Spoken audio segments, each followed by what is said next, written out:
Olá, antes de mais nada, as nossas boas-vindas a todos e a todas em mais este vídeo do Museu Casa de Portinari.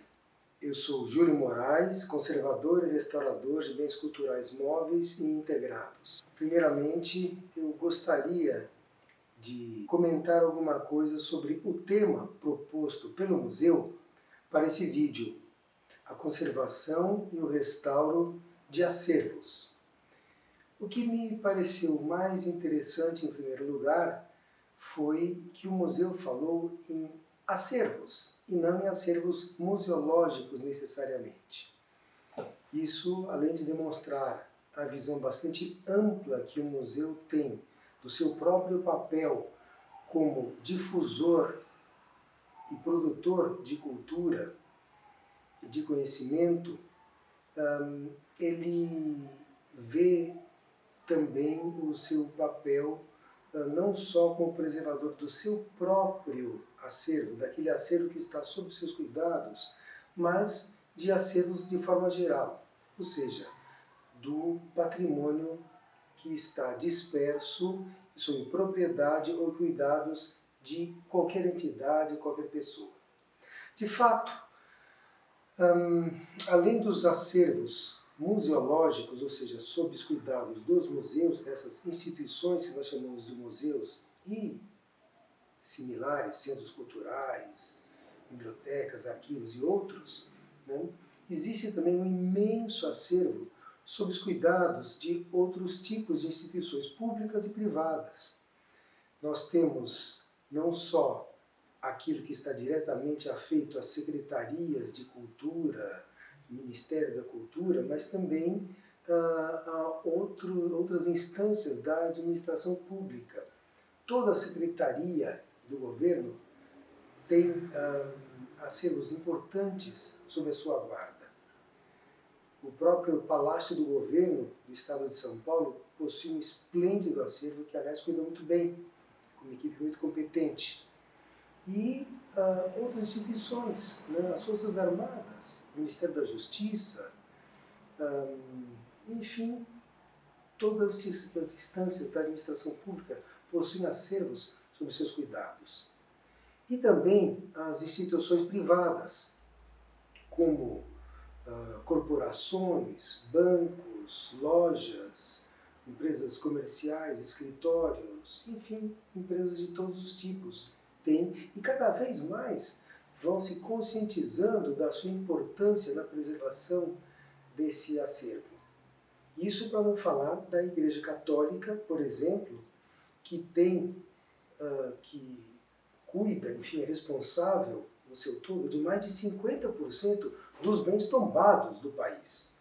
Isso é muita coisa. E também vem se conscientizando e atuando cada vez mais de uma maneira firme e competente na preservação desse acervo. Embora sempre para todos haja muito a aprender e a acrescentar. Finalmente temos as coleções particulares. E mesmo aqueles particulares, aquelas pessoas físicas, vamos dizer assim, que possuem sempre alguma coisa de importante. Você tem alguma coisa na sua casa que você herdou da sua família. Falamos dos bens materiais, isso para não falar dos bens imateriais. As tradições, qualquer receita que você tenha, é sempre algo muito importante, né? Uma canção, um costume familiar. Tudo isso é patrimônio imaterial e deve ser preservado também. Mas quando nós falamos de acervos propriamente ditos, pensando no conceito de acervo como aquele conjunto de bens materiais, nós temos então uma diversidade enorme de materiais que compõem esses acervos, esses objetos todos. Nós temos uma diversidade muito grande de importâncias, de valores que nós atribuímos, e tudo isso tem de ser considerado. Quando nós pensamos na necessidade de conservar e restaurar, que é a outra parte do tema que o museu propõe para essa gravação, nós pensamos nos diferentes graus de interferência que nós podemos exercer, os diferentes graus de intervenção que nós podemos executar sobre esses bens. É muito importante, em primeiro lugar, nós separarmos, ou tentarmos, pelo menos, colocar numa escala progressiva, né, de intervenção, a conservação e o restauro.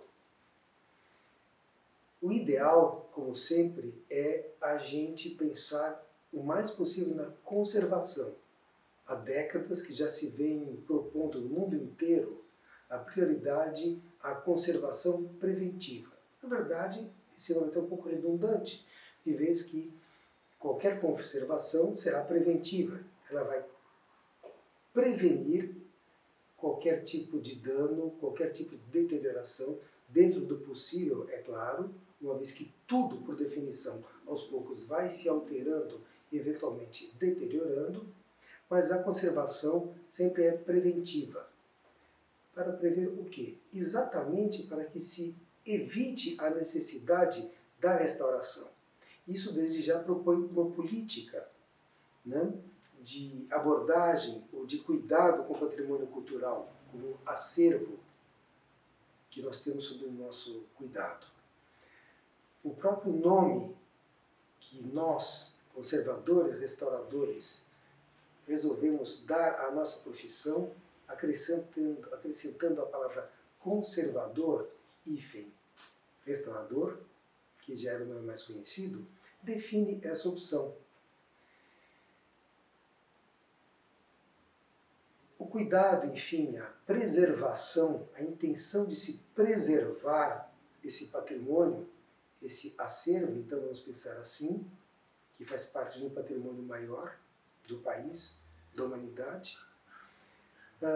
Esse cuidado sempre começa pelo conhecimento dele. Muitas vezes eu posso pensar, bom, mas eu já sei, eu tenho aqui a lista, eu tenho inventário do acervo que me cabe conservar. Isso não é o suficiente, evidentemente. Então, se você não tem um inventário, pelo menos um levantamento do seu acervo, é interessante, é fundamental que você faça esse inventário, esse levantamento dentro das suas possibilidades, lembrando aqui que muitas vezes a pessoa, você pode não estar intervindo nesse acervo numa condição ideal, você pode estar intervindo numa situação emergencial. De qualquer forma, é fundamental que você conheça minimamente o que você tem em mãos. Então, você pode, por exemplo, existem muitas abordagens. Uma mais elementar, mais básica, seria você separar por materiais constituintes, porque eles vão definir o nível de risco naquela situação X, a qual o seu acervo está exposto, né? Então você separa por materiais componentes. Eu posso pôr aqui as peças de madeira, as peças de metal, as peças de vidro e aquelas peças que têm diversos materiais. Por exemplo, uma imagem sacra de vestir. Ela tem madeira, ela tem policromia, tem pintura, douração, ela tem vestes e ela tem os adereços dela. Só aí tem uma variedade muito grande de materiais que vão se comportar, cada um de uma maneira específica, diante daquelas condições ambientais. E aí a gente chega no segundo ponto mais importante, que é as condições ambientais, exatamente. O conhecimento das condições ambientais também pode variar desde superficial até profundo, tal como o conhecimento dos materiais componentes.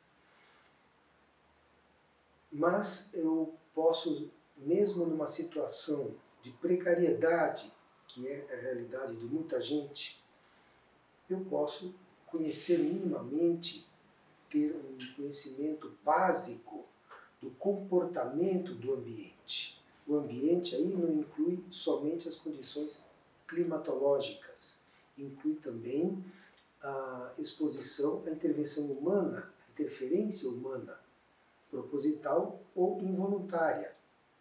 Eu tenho bens que estão, por exemplo, expostos numa igreja, ou até mesmo num museu, sem condições ideais, mas que é acessível ao público, mesmo que o público não toque, que eu afaste o meu objeto de museu ou a minha imagem sacra do alcance das mãos das pessoas, eu não vou afastar dos efeitos da respiração dessas pessoas. O que eu posso fazer então? Né? O que eu posso começar fazendo, além de ter, até pode ser em paralelo ao conhecimento do meu acervo, é eu procurar conhecer e já condicionar um pouco as condições ambientais. Eu vou evitar o excesso de iluminação. Eu sei que a fotodeterioração, por exemplo, é um fator importantíssimo. Então, se eu tenho peças de pedra, eu posso colocar mais próximo de uma janela, ainda que o calor excessivo trazido pela luz que entra pela janela não seja muito bom, elas terão condições de resistir um pouco mais do que peças, por exemplo, de arte plumária ou de têxteis, que essas sim são extremamente afetadas pela fotodeterioração. Aos poucos eu posso, você pode ir melhorando as condições de exposição da sua coleção, da coleção que está sob seus cuidados. Mesmo que seja a sua coleção particular, aquela herança de família. Não coloque as suas fotos antigas do vovô ou do bisavô, né, perto da janela, ou tomando uma luz, por exemplo, que tem uma alta emissão de ultravioleta, como uma luz fluorescente. Guarde num álbum, guarde numa gaveta fechada. Né? E se você está no museu, você pode apagar a luz, fechar a janela. Né? Claro que você tem de confrontar isso com a umidade também do ambiente. Então, nós temos uma infinidade de fatores. Aqueles fatores inerentes à própria constituição dos bens que a gente vai preservar, que a gente pretende preservar, e aqueles fatores inerentes da história dele, todo o trajeto que ele passou até chegar às minhas mãos, e aos fatores ambientais, naturais ou humanos. É muita coisa. Mas não quer dizer que não se possa, enfim, administrar tudo isso. Eu posso sim administrar tudo isso. A primeira coisa é tentar entender quais são os principais fatores de riscos. Se eu tenho aqui o meu objeto, que fatores de risco estão incidindo sobre ele? De toda a natureza. O que vem dele mesmo, por exemplo, um material frágil, ou um material que não seja frágil, mas que alguma fragilidade terá diante de fatores X ou Y que podem interferir sobre ele. Né? Então, eu começo mapeando tudo isso, listando tudo isso. Né? Para isso eu não preciso mais do que os meus olhos, né, e uma caneta e uma folha de papel. Várias folhas de papel, provavelmente. Né? E eu vou então tentando entender. E uma coisa muito importante é a volta, a reincidência do meu exame. Eu não me contentar com um exame, por mais detalhado que ele seja, porque a experiência de todo conservador e restaurador prova que a cada vez que você volta a olhar o mesmo objeto com atenção, você vê mais alguma coisa nele, você repara mais alguma coisa. Aí, se você puder ter o olhar de mais uma pessoa, que não precisa ser um especialista, basta ser uma pessoa atenta, né? Você vai então acumulando informações. Claro que em dado momento você vai exercer um critério de seleção daquelas informações. O que realmente é relevante e o que não é relevante para a conservação como um todo ou para as suas necessidades, as suas prioridades do momento. Então eu tenho, por hipótese, eu tenho um acervo que acabou de ser doado à minha instituição. É um museu, uma igreja, uma empresa, a minha coleção particular, não importa. Né? Bom, eu tenho de conhecer, eu tenho de saber quais as fragilidades dele, aquilo tudo. Né? Então eu vou fazer uma imensa lista. Né? Bom, dessa lista, o que é prioritário? Eu tenho, portanto, de definir as minhas prioridades quais são. Bom, minha prioridade será tornar mais lenta ou, se possível, barrar as deteriorações, as formas de deterioração mais aceleradas. Então, eu vou ver quais são. Tá? Então, eu tenho para esse objeto X, eu listei esse risco. Quais são os riscos mais iminentes, mais acelerados? Né? É o risco que eu botei número 1, número 3, número 5. Então, o 2 e o 4 eu deixo para a segunda etapa. Né? A peça está com cupim. Eu tenho que dar um jeito nesse cupim. Né? Então, eu boto o cupim com prioridade 1. Ou a minha imagem sacra está com a pintura caindo, descascando. Nós dizemos delaminando. Ela está se soltando. Está caindo tudo, meu Deus, eu vou perder essa policromia da minha imagem ou da minha pintura sobre tela. Né? O que eu vou fazer então? Né? Se eu não sei o que fazer, eu não faço nada. Não vou ouvir uma receita do vizinho ou da minha tia de que passar querosene numa imagem sacra vai matar o cupim, ou passar casca de cebola numa tela vai preservá-la. Eu vou procurar alguém que possa me dar uma informação mais confiável. Neste caso, hoje nós temos esse recurso extraordinário que é a internet. Eu posso começar entrando na internet. Eu telefono, eu mando um e-mail para um conservador, restaurador, para um museu, para um conselho de defesa de patrimônio, né, da minha cidade, do meu estado. Alguma dica, alguma indicação eles vão me dando. Então eu vou rastreando, vou procurando essa informação. Né? Quais fontes são fidedignas? Tá? Então eu aprendo, por exemplo, eu tenho uma tela que está com a pintura delaminando, eu vou aprender de cara que eu vou deitar essa tela em algum lugar. Porque a lei da gravidade vai me ajudar e não me atrapalhar mais. Em vez de ela fazer as casquinhas de tinta soltas caírem, vai fazer com que eu esteja no lugar. Opa, beleza.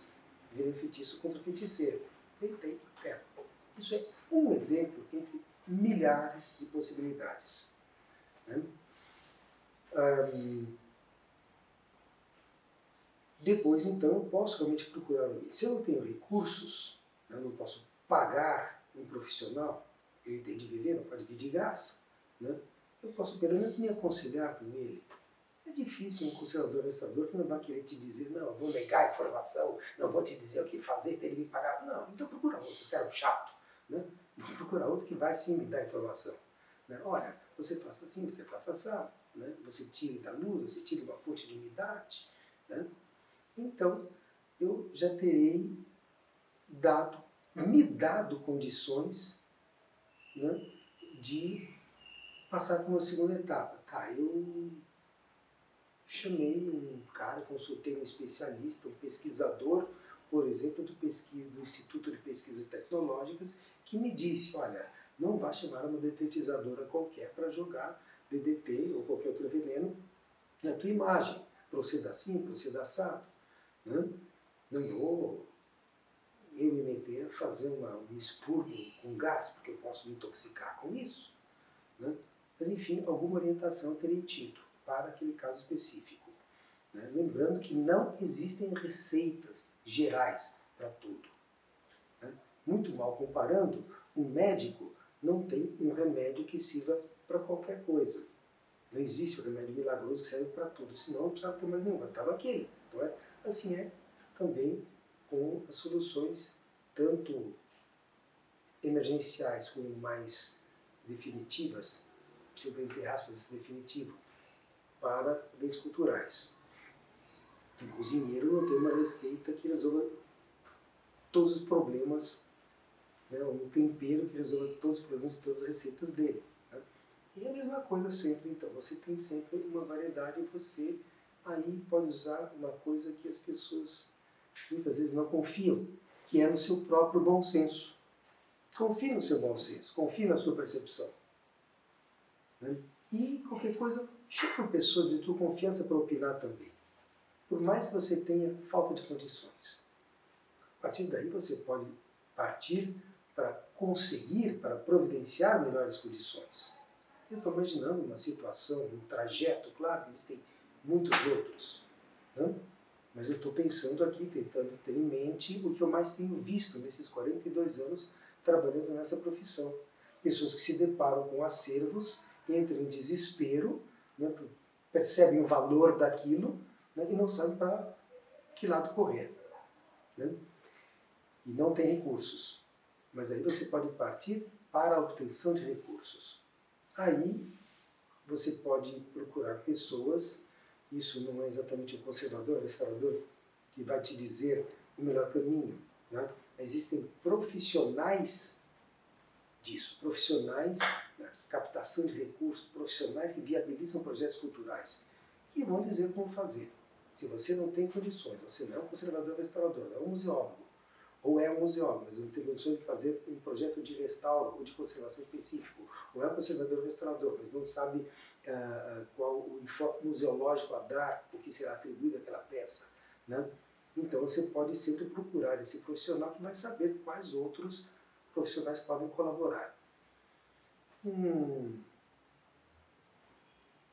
profissional, um historiador, um grande historiador do Museu Paulista, disse uma vez numa palestra que toda boa restauração, toda boa conservação e restauração é sempre produto de um trabalho em equipe. Ele nem sabe o quanto eu gravei essa frase dele, né? Mas é uma frase sábia. É sempre produto de um trabalho coletivo. Não há por onde escapar disso. Você pode individualmente tomar providências, tomar atitudes, mas se você trabalhar sozinho, você estará, no mínimo, desperdiçando grandes contribuições que outras pessoas podem dar. Inclusive as pessoas que você menos imagina. Por quê? Porque cada um tem a sua percepção. Então, essa pessoa que você nem imagina que possa contribuir, às vezes uma pessoa simples, até uma pessoa inculta, ela vai ter um olhar, vai perceber coisas que você não vai perceber, nunca despreze os outros.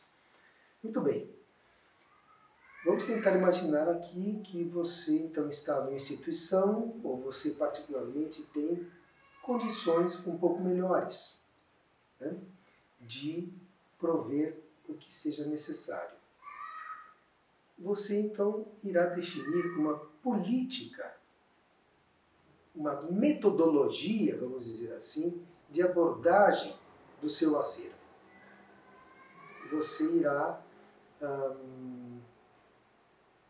pensar, bom, o que eu quero fazer com esse acervo? Se você está num museu, ou você está trabalhando para uma igreja, por exemplo, o que você vai fazer com o acervo provavelmente já estará definido. O responsável pela instituição dirá, né? Ou se você está prestando serviço para uma instituição bancária ou para uma indústria que tem toda uma história, né? Nós temos muitas indústrias hoje em dia que têm acervo de mais de 100 anos, vai acumulando seus produtos todos, seu maquinário todo, seu histórico todo. Isso faz parte da nossa história, é muito importante também, né? E mesmo aqueles que têm 20 anos já têm uma história contada, né? Uma contribuição à sociedade, né? Então, caso isso não esteja definido, você pode dizer, olha, eu não estou sentindo que esteja claro para mim o que vocês pretendem fazer com esse acervo. Vamos parar para pensar um pouco nisso? Né? Porque isso vai interferir em tudo. Vou dar um exemplo bastante clássico. Uma imagem sacra. Vamos imaginar uma imagem sacra entalhada em madeira por um artista colonial lá no século XVIII ou no século XIX. O que mais acontece com as imagens sacras é começar quebrando os dedos. Então aquele santo que estava rezando, estava segurando um atributo, os dedinhos quebram, ele fica mutilado. Para um padre que vai expor isso no altar, para ele e seus fiéis, expor a imagem sem os dedos, é muito difícil. Isso vai distrair a atenção dos fiéis. Eles vão ficar pensando no dedo quebrado, que não seria o dedo daquela imagem, daquele santo que ele venera, né, em vez de se concentrar na oração dele, no que ele foi lá para fazer na igreja. Né? No museu não, no museu, claro, o histórico é incorporado, né? Eu deixo sem os dedos. E aí o conservador restaurador tem um desafio, mas espera aí, eu não sei como eram esses dedos, eu não posso inventar. Isso vai contra a ética do restauro. Então ele vai explicar ao padre e aos fiéis, fala, olha, essa imagem, sinto muito, eu não encontrei informações. Na melhor das hipóteses está, esse santeiro, esse artista, produziu essa imagem várias vezes. Em todas elas eu vejo, ele copiou, fez o mesmo modelito várias vezes. Então eu tenho 5 outros exemplares que ainda têm os dedos. Eu até posso me arriscar nesse caso, deixando evidente, né? Aí vai de cada um. Tem conservadores e restauradores que não fazem isso, pode ser alguma. Então eles consideram essa possibilidade. Tá? Eu sinto segurança o suficiente para definir, para ensinar como seriam esses dedos. Vou deixar evidente, vou deixar patente que é uma reconstituição. E em respeito à solicitação, à ansiedade dos fiéis, eu vou forçar um pouco, me forçar a fazer isso. Vai ser um exercício difícil para mim, mas eu vou fazer. Ou os conservadores falam, não, opto por não fazer isso, sinto muito. Não é? É a escolha de cada um.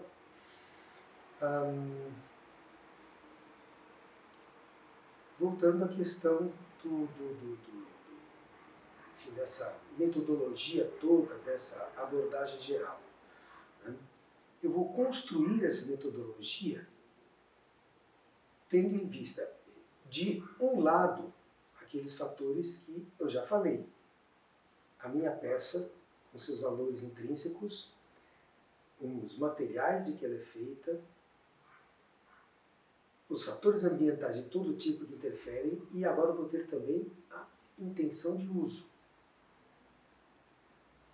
Confrontando todos eles, eu posso chegar, por exemplo, às possibilidades que aquela peça oferece. Sinto muito, senhor diretor do museu, sinto muito, senhor padre. Não é possível eu chegar ao nível de resgate que o senhor pretende. Não existe informação nessa peça para esse nível. Então, eu vou ter de procurar uma alternativa, um outro nível que satisfaça também. Eu posso propor, nós já fizemos isso no nosso modesto ateliê, já propusemos, olha, senhor padre, essa imagem não tem condições de chegar ao nível de resgate que o senhor gostaria, o senhor e os fiéis. Então vamos propor o seguinte, para o altar, o senhor compra uma imagem nova, e com esta imagem planificada a esse ponto, e mais aquela peça e aquela outra, o senhor constitui uma pequena sala de memória da paróquia. O senhor vai estar acrescentando algo que a paróquia ainda não tem. É uma saída também. Enfim, aí a imaginação é livre. Voltando à questão de preservação de acervos, vamos pensar um pouco mais então em acervos realmente institucionais, de um museu, por exemplo, ou de outra instituição qualquer que tenha intenções sérias de preservar bem aquele acervo que está sob seus cuidados. Definida essa política de preservação, essa política de abordagem, de uso do acervo, uma coisa que funciona muito bem é um plano de conservação do acervo. Nós, digo nós porque não trabalho sozinho, trabalho com um grupo da nossa firma e os funcionários também do Museu Casa de Portinari, os profissionais de lá. Nós, como um todo, resolvemos então, já há 9 anos atrás, instituir um plano de conservação do acervo. Através desse plano, nós aprofundamos todos esses pontos básicos que eu já mencionei a vocês. Esses pontos todos serão então esmiuçados, colocados em ordem, né? Então, aí sim eu vou ter uma metodologia a longo prazo, um planejamento a longo prazo para a abordagem deste acervo. Este plano de conservação do acervo consiste numa série de ações planejadas, coordenadas e já estruturadas de uma maneira que possa convir tanto a administração do museu, para o planejamento global de todas as suas atividades, solicitação de recursos e tudo mais, como também para, claro, atendimento às necessidades do próprio acervo, as maiores urgências, primeiro, referentes, claro, à estabilidade material dos materiais e, segundo, a legibilidade. Um outro aspecto muito importante também é a coerência interna de todo o acervo no que diz respeito à apresentação estética dele. É muito importante que, para o público, não que se queira uniformizar, fazendo mesmo uma coisa completamente igualzinha, né? Sem respeitar as particularidades de cada peça de forma alguma, não seria isso. Mas, sim, algo que permita ao público não ter, vamos dizer assim, incômodos, ou sobressaltos, ou dificuldades de entendimento ao fazer a leitura de todo aquele acervo. Que uma peça, no seu tratamento, não destoe das demais, que mostre o mesmo olhar, o mesmo critério, ou critérios compatíveis, vamos dizer assim. Há um fato inevitável aí, eu sempre coloco, há muitos anos, de que, na minha humilde opinião, o restauro completamente neutro não existe, é impossível. Sempre o entendimento pessoal de cada conservador restaurador, sempre as preferências, a valorização desse ou aquele aspecto vão interferir na abordagem que se dá a uma peça, seja no que for, uma obra de arte, um bem tecnológico, qualquer coisa. Então, é muito importante que esse plano de conservação do acervo também tenha imbricado em si a definição de um olhar, a definição dessa abordagem. Como eu vou tratar o meu acervo? Isso, evidentemente, se prende também à natureza do museu e às finalidades principais dele. Um museu destinado ao grande público não vai ter o mesmo olhar, os mesmos interesses específicos, vamos dizer assim, de um museu, por exemplo, um museu universitário de algum tema extremamente especializado, né? Digamos, o museu da Faculdade de Medicina Veterinária da USP terá um olhar para suas peças eventualmente diferente do olhar que o Museu Paulista da mesma universidade terá para as suas peças, para o seu acervo. Né? Estou aqui imaginando, os colegas desses museus vão me corrigir se eu estiver errado. Mas, de forma geral, a gente pode dizer que a destinação do acervo, em termos de uso, deve sim ser muito bem considerada. Né? Isso foi o caso no plano de conservação do Museu Casa de Portinari. Isso foi bastante debatido com a direção do museu.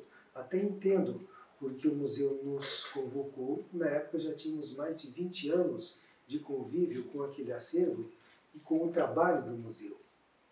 Então, evidentemente, isso nos facilitou um pouco, né? Já conhecemos o pensamento do museu, suas prioridades e formas de trabalhar. Né? Esse plano de conservação do acervo, portanto, através dessas ações estruturadas e programadas, né, ele pode ir conduzindo o acervo como um todo ao longo do tempo, sem pressa, né, mas conforme possível, conforme necessário, né, conduzindo a um estado coerente, não vou dizer homogêneo, mas coerente, de legibilidade e entendimento. E, evidentemente, um estado, esperamos que o melhor possível, em termos de resistência ao passar do tempo e as condições ambientais, de forma geral, são todas elas quais forem.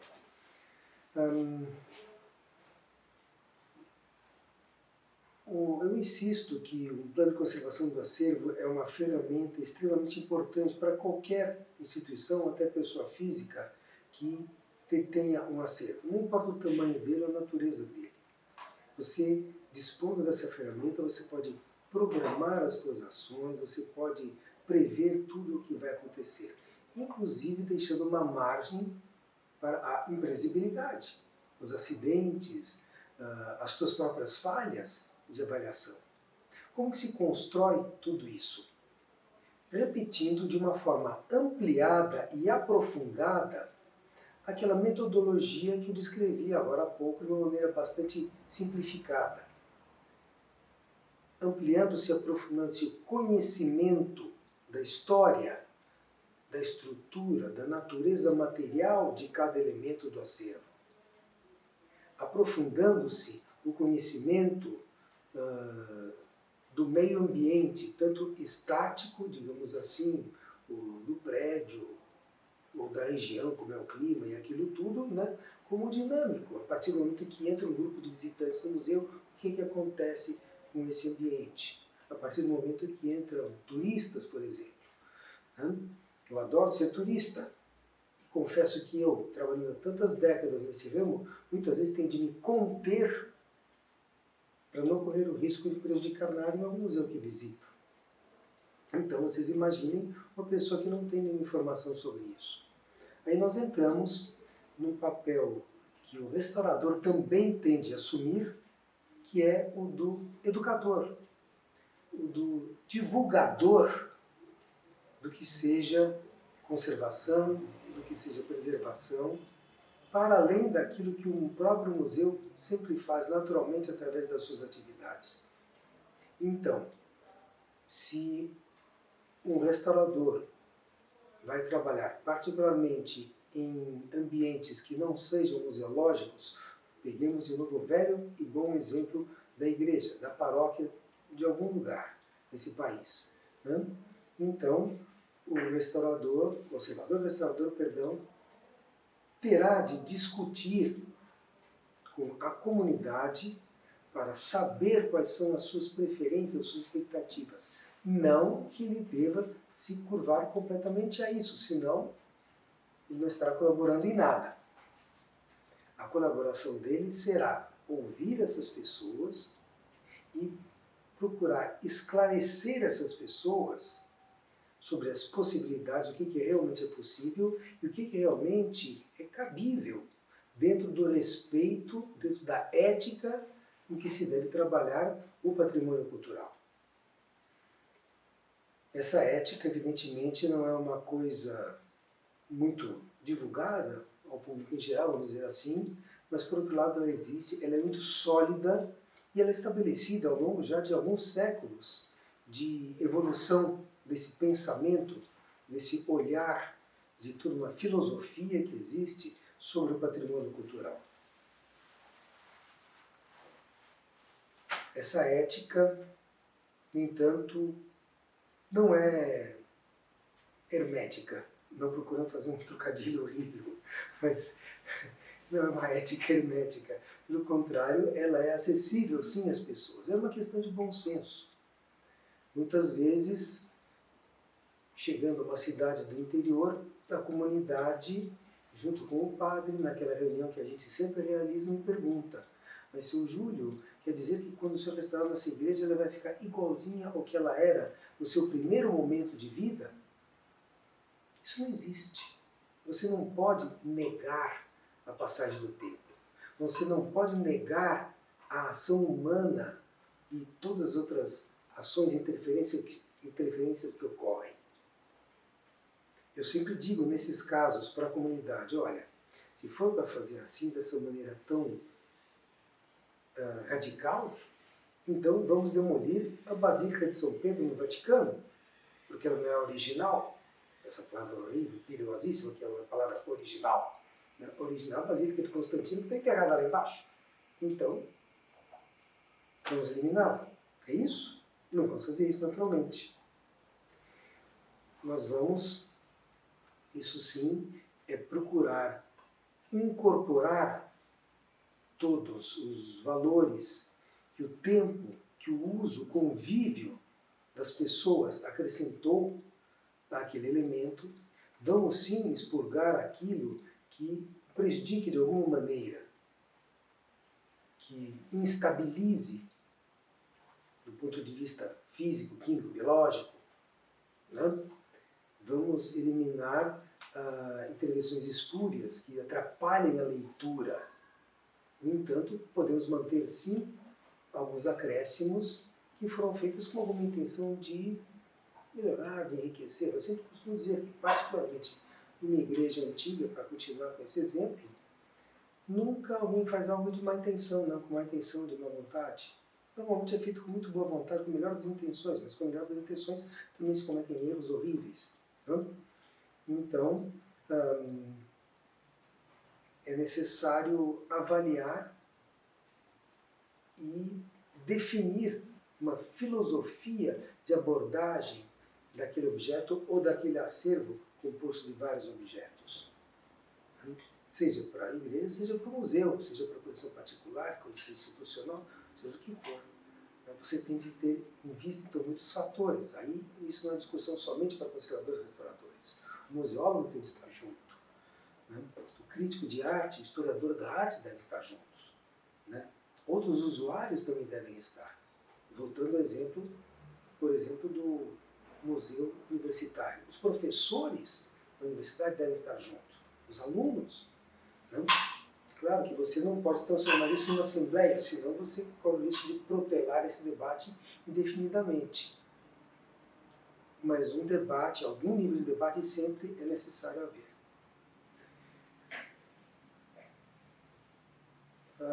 Quanto à questão da viabilização dessas intervenções, é muito importante que se tenha em mente o ideal e o real, o que a gente gostaria de fazer e o que realmente é viável.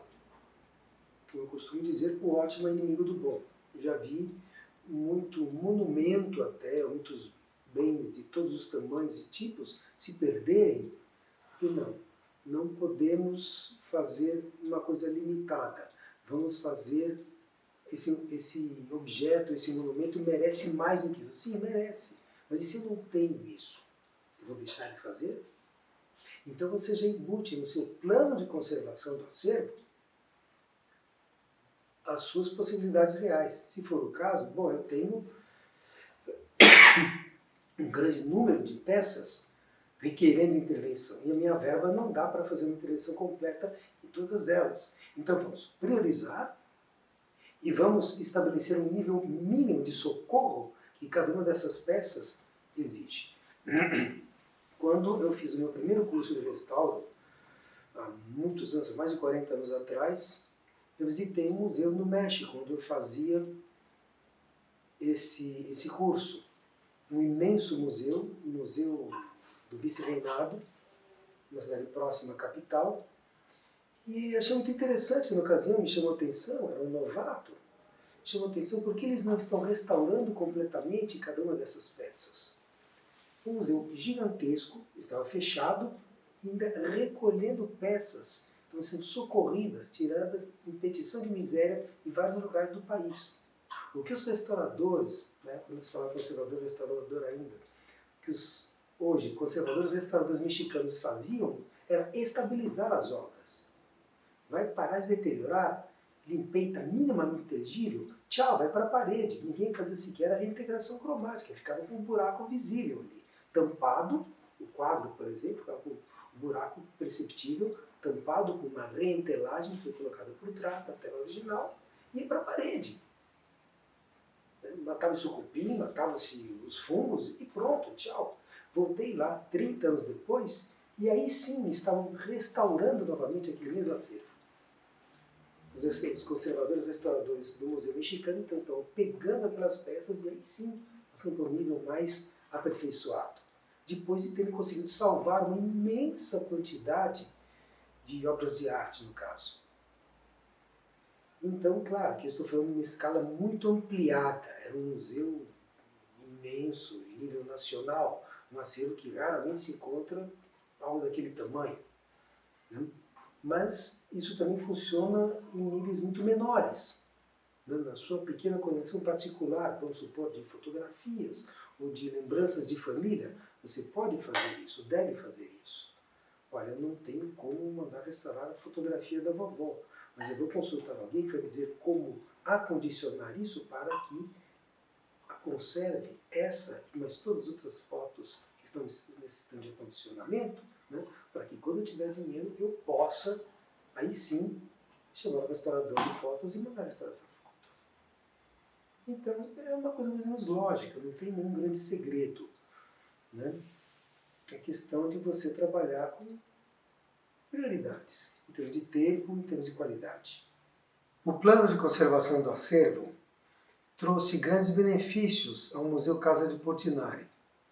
Pela nossa experiência no museu, ele propiciou, por exemplo, muitas melhorias no aspecto administrativo, ao permitir uma programação muito mais embasada, muito melhor embasada, muito mais qualificada de todas as atividades e decorrentes despesas e demais formas de apoio que fossem necessárias, né?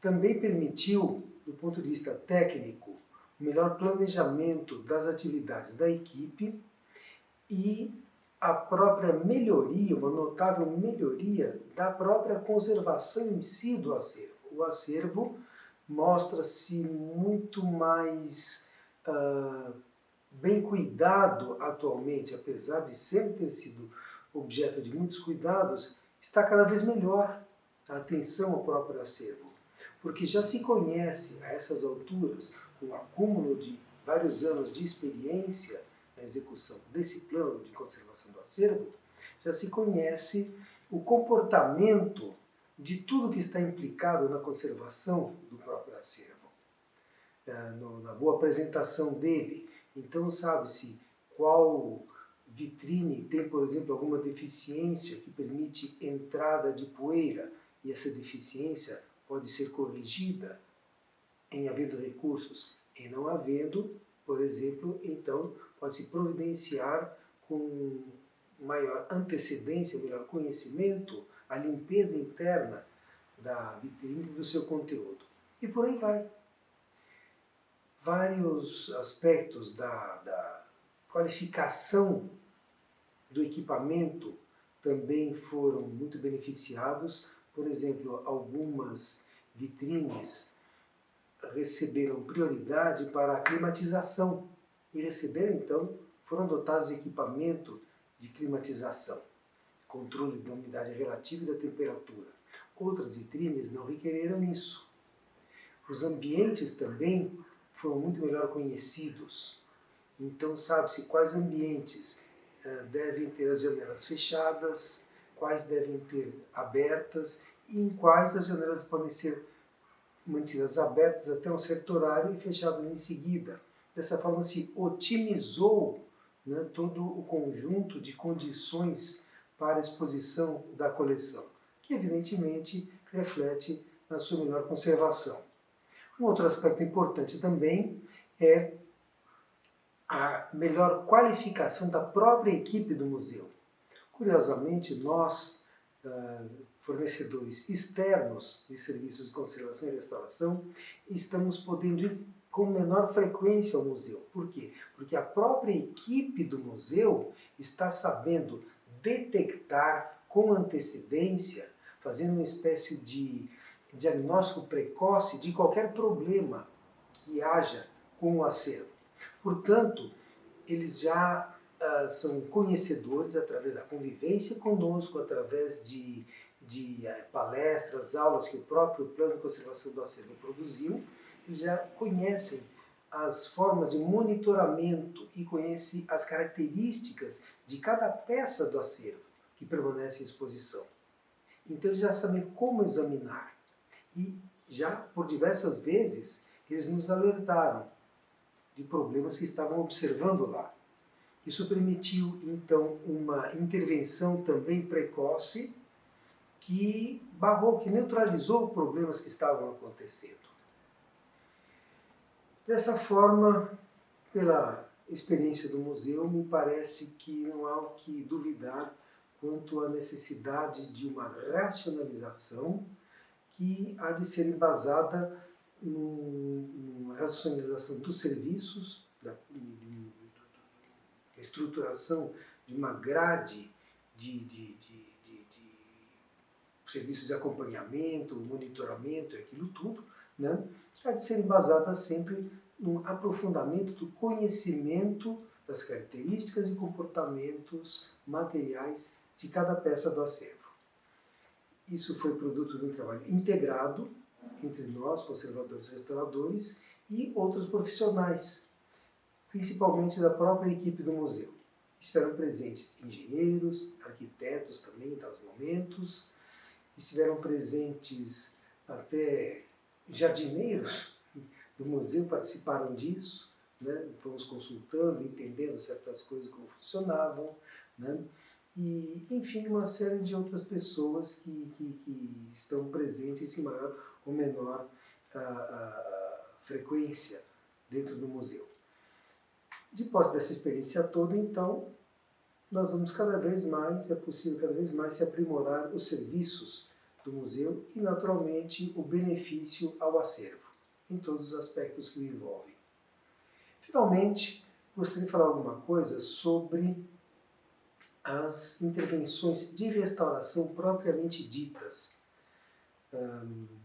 executadas no museu. Cada vez mais, essas intervenções de restauro têm contado com o aporte de informações gerado pelo plano de conservação e também com a contribuição de um profissional ainda pouco conhecido fora do nosso âmbito profissional, que é o cientista da conservação. O cientista da conservação nos proporciona uma série de informações que até há alguns anos atrás eram mais difíceis e um pouco mais atrás ainda realmente inacessíveis, pelo menos aqui dentro da nossa realidade brasileira. Esses cientistas são pessoas que dominam uma tecnologia muito moderna e que, através de análises que atualmente são completamente não destrutivas, são completamente inofensivas ao objeto examinado, eles proporcionam então uma série de informações, de dados que podem ser cruzados. Alguns cruzamentos eles fazem, outros nós fazemos, outros são feitos em conjunto. Por exemplo, dados que determinam ou que caracterizam uma determinada intervenção de restauro feita há muito tempo atrás. Cruzando esses dados com o exame feito pelo restaurador, pela experiência dele de tocar naquela peça, e com dados históricos sobre a peça, por exemplo, é possível determinar quem e quando efetuou aquela restauração e aquela intervenção antiga, né, e como ela foi feita. O que nos permite, então, avaliar a possibilidade, a conveniência e a adequação de se fazer uma reversão dessa intervenção antiga ou não, total ou parcial essa reversão. Citando um exemplo, através de exames feitos por cientistas do Instituto de Física da Universidade de São Paulo, foi possível determinar que uma determinada intervenção antiga, que já havia sido percebida por nós, foi feita pelo próprio Cândido Portinari. Diante disso, um projeto de restauro que se faça para aquela obra de arte há de levar em consideração que aquela intervenção, por uma questão ética, filosófica, critérios de restauro, né, não deverá ser revertida, porque ela foi feita pela única pessoa que moralmente, que eticamente poderia modificar a obra de arte, que era o próprio autor. Então, se Cândido Portinari, por exemplo, modificou a cor de fundo de uma cena, de um retrato seu, foi uma vontade dele, que há de ser respeitada. Se o conservador restaurador ignorasse isto, ele poderia cometer o erro de reverter para a primeira configuração que o artista tinha conferido àquela pintura, mas que não foi o desejo posterior dele. Enfim, isso criaria toda uma questão bastante complicada, uma questão muito importante para quem considera todos os aspectos, novamente eu vou usar a palavra éticos, que envolvem a conservação de um acervo ou de uma peça desse acervo. Finalmente, o museu tem então uma programação a curto, médio e longo prazo de ações de rotina, ações rotineiras, de monitoramento, de conservação, etc., e de ações pontuais, interventivas, que serão feitas conforme a programação determinada, conforme a ordem de prioridades determinada pelo próprio plano de conservação do acervo. Assim não se corre o risco de socorrer, digamos assim, uma peça em melhor estado em detrimento de uma peça em pior estado que requer uma intervenção com maior urgência. Isso tudo nos leva hoje podemos avaliar, nos leva a um aprimoramento da qualidade do museu. E nós acreditamos que essa experiência é muito válida para qualquer acervo. Quanto mais for possível conhecer esse acervo nos seus diversos aspectos, quanto mais for possível conhecer tudo que envolve, todos os outros fatores que envolvem a conservação desse acervo e que envolvem também qualquer intervenção em alguma peça desse acervo, melhor será a qualidade do serviço prestado pelo mantenedor daquele acervo. Seja ele uma instituição particular, seja ele uma igreja, seja uma instituição pública, um museu ou não, o que quer que seja. Eu finalizo pontuando aqui que me parece extremamente importante a divulgação desse tipo de trabalho. Não que o nosso trabalho seja um trabalho exemplar, é apenas um exemplo de trabalho. Existem muitos outros profissionais fazendo esse tipo de trabalho em diversas instituições, públicas e particulares do país, em diversos planos, diversas maneiras. Coleções particulares, coleções privadas estão cada vez mais recorrendo a esse tipo de abordagem. Então, cada vez mais, de uma certa maneira, pode-se dizer que o colecionador, que sempre foi visto como um amador, ou pelo menos um amante das artes ou daquilo que ele colecionar, ele vai se profissionalizando, ele vai se qualificando como um profissional, pelo menos. Então nós temos hoje coleções particulares que são mantidas com o mesmo patamar de qualidade de coleções públicas. E isso tudo, de forma geral, traz um grande benefício ao país.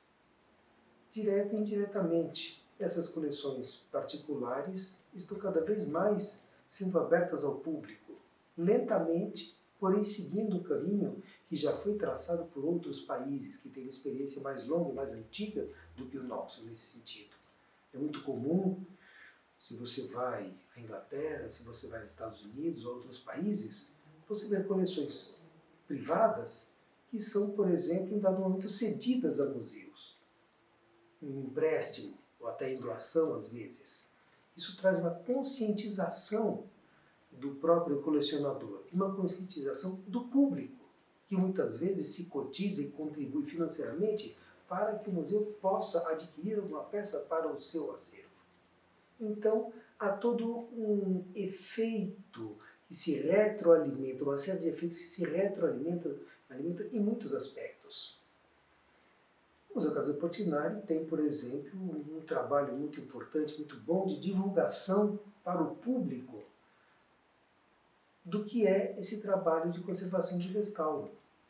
Desde que foi feita uma grande intervenção de restauro nos edifícios entre 2013 e 2014, e também em parte do acervo fixo, vamos dizer assim, acervo imóvel, os murais que estão fixados, foram executados nas próprias edificações, desde então os visitantes passaram a receber informações sobre isso também. Existe até uma sala de memória do museu enquanto museu. E conta a história da casa, conta a história do museu. E isso tudo acrescenta mais valor ao próprio museu, acrescenta mais conteúdo ao próprio museu. Então é muito interessante que uma abordagem, aí voltamos ao ponto inicial, uma abordagem coletiva do acervo, um olhar coletivo em que todos tenham oportunidade de dar a sua contribuição e que também se busque a contribuição de participantes externos à instituição, externos à coleção, né? Essa abordagem só traz enriquecimento, só traz melhor qualidade, só traz melhor qualidade a vivência, a fruição do acervo. Isso traz melhor qualidade, obviamente, a sua própria conservação. A execução também das intervenções de restauro, elas são executadas cada vez com melhor qualidade, isso podemos dizer, né? E esperamos que no dia que nós tivermos de ser substituídos por uma outra equipe, essa equipe possa usufruir desse progresso que foi obtido, sempre necessariamente através do trabalho coletivo. Acho que é isso que eu tinha por hora para dizer a vocês e agradeço muito a atenção e ao museu pela oportunidade. Muito obrigado.